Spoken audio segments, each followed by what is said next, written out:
Rosie Jackson is a writer and workshop leader who, over the past few years, has focused much more on poetry.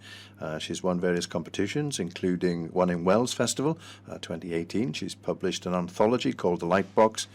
She often performs and collaborates with others, and more recently has produced short poetry films and run memoir writing courses.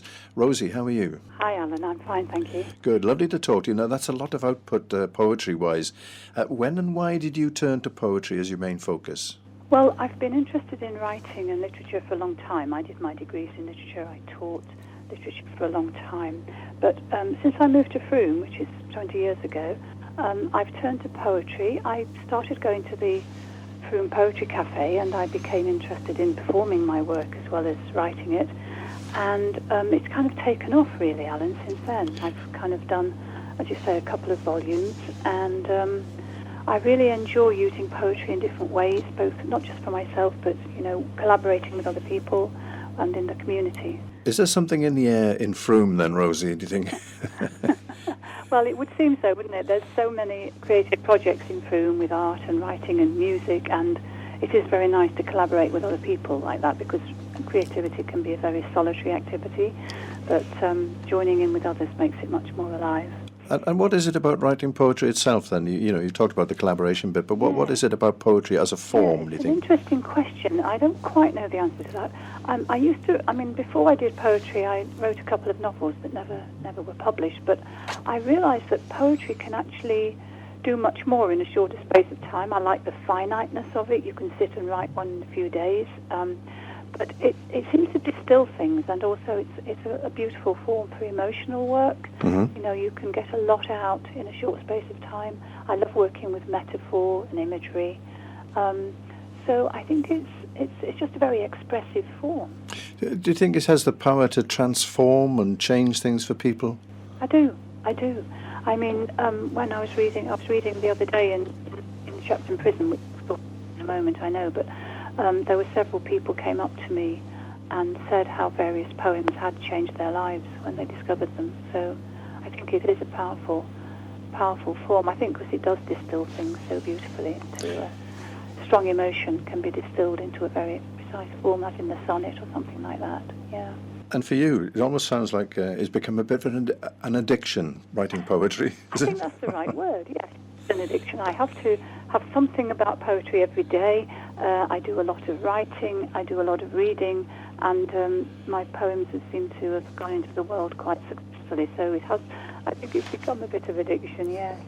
But a nice one, one that you don't want to lose, really. I think the other thing about it, Alan, is that it works simultaneously on different levels. So it can use, it can be intellectually agile, it can be emotionally profound, it can be spiritually exploring, it can be humorous. It can work on all these different levels at the same time. I think that's what I like about it. So how do you decide what you're going to write about, or does it decide for you? It mostly decides for me. I will either see a piece of art, or I'll be on a walk, or some thought will come to me. But having said that, the most recent book I've done, which is a book of poems about the British artist Stanley Spencer, that's a whole collection on that theme. So in a way, while I was doing that volume, the poems, I'd kind of set myself to write certain poems, so that was slightly different. But mostly they just come in an improvised way. Do you find you write politically at all? Not much, but having said that, with this prison project, I have written one about a political prisoner, because I think political imprisonment is an important theme. And I wrote one about Nasrin Sotoudeh, who's the Iranian lawyer who was imprisoned for defending women's rights to remove the hijab in public. So I've written one about her. But mostly I don't get involved with British politics. I was going to say, we'll steer away from that Yes. one, probably. You mentioned poetry film. How does that work? How did you start that? So poetry film is a relatively new genre. In about the last 10 years they've started emerging. And poetry film is where you take a poem, say I take one of my poems, and I work with a filmmaker, and we put together images that go with the poem and find music for it. There are different ways of doing it. So the one I've done that's on my website is Barbara Hepworth, the artist, and it's images of her sculptures, and then I'm reading the poem as a voiceover in the film, and there's images of her sculptures, and there's also music. So it's a way of extending poetry out from just being words on a page to involving image and sound and music as well. Absolutely, it's multimedia, isn't it? Much more impact as well. How do you choose the music? Did you choose the music? Yes, we did. Well, obviously music's got a copyright issue. So actually I was very lucky because a friend of mine, Mark Yeats, who lives in Crewkerne, he's a composer and he does a lot of fabulous contemporary music, and I found a piece of his that I thought would go well with it, and he was very happy for us to use it, so that worked well. So here we are then, Rosie. National Poetry Day. Yes. 25th year.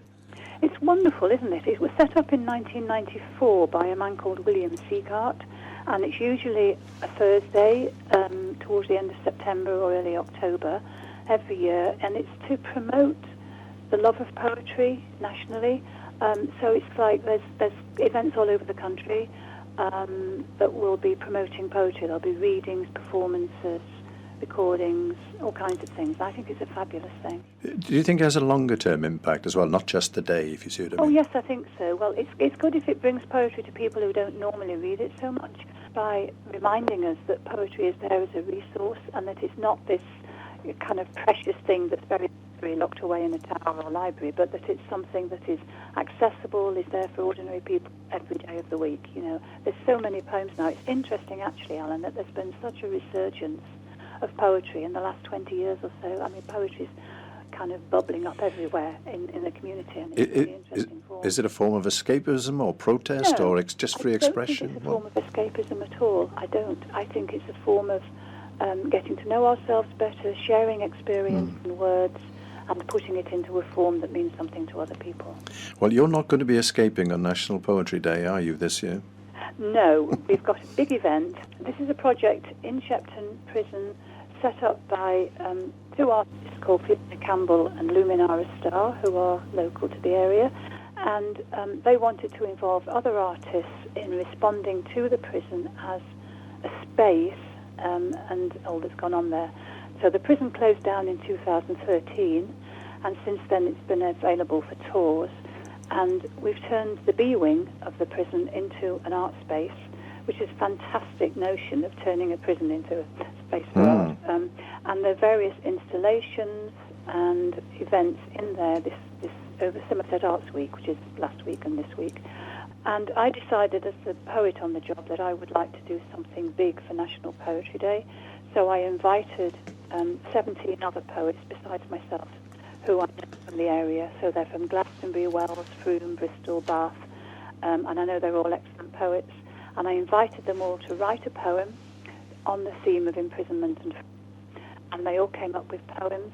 We've now had some of them printed, and they're hanging in the prisoners' cells, huge sheets. They look absolutely beautiful because they're hung against the window so the light comes through them, and they're superb. And I have to say, when John McCarthy was there last Saturday doing his talk, he went to see all these poems, and he thought they were superb. Those poets are coming again on Thursday to read and perform their work from 2 till 4 on National Poetry Day, and there'll be a wonderful performance, probably an hour and a bit long, and we'll have some classic poems in there about prison, like Oscar Wilde's Ballad of Reading Jail, but we'll also have some original poems by poets themselves, both contemporary and set locally, and also others that are in response to international themes. You've written a poem for the day as well? So this was one I wrote when I first visited the prison in the summer. I hadn't been aware there was such a thing as jailhouse tourism. I was a bit shocked, actually. I thought places that you didn't really want to go to for pleasure. So I was a bit taken aback, and I wrote this poem on that theme. So we'd done a 2-hour guided tour around the prison, and this is what I wrote. It's called Jailhouse Tourists. Why do any of us come here? Jailhouse tourists. Why do we take photos of peeling paint, dead butterflies, rush to see the hanging room? Is it schadenfreude, relief the floor no longer falls away beneath our feet? Perhaps that was us in another life, savage, cruel, driven beyond patience. Perhaps we come to hear their cries, the unquiet ghosts, come to tell them it's over now, you can rest in peace. Perhaps we come so we can leave, taste in a new way the wondrous liberty of walking down the street. Who would have thought Shepton Mallet could be such paradise? I had the same reaction as you. I went there about 6 months ago, and it had a huge impact on me. I was looking around and amazed at the space and what went on there, and the big grey walls, 75 foot high. I mean, there is some very dark history there. You know, as you probably know, there's some terrible things happened there. But I feel that by putting art in that space and taking our energy in there, it somehow, this must sound a strong word, but it somehow redeems it. It lifts the energy. It kind of addresses those issues and kind of tries to bring some hope and love into the place.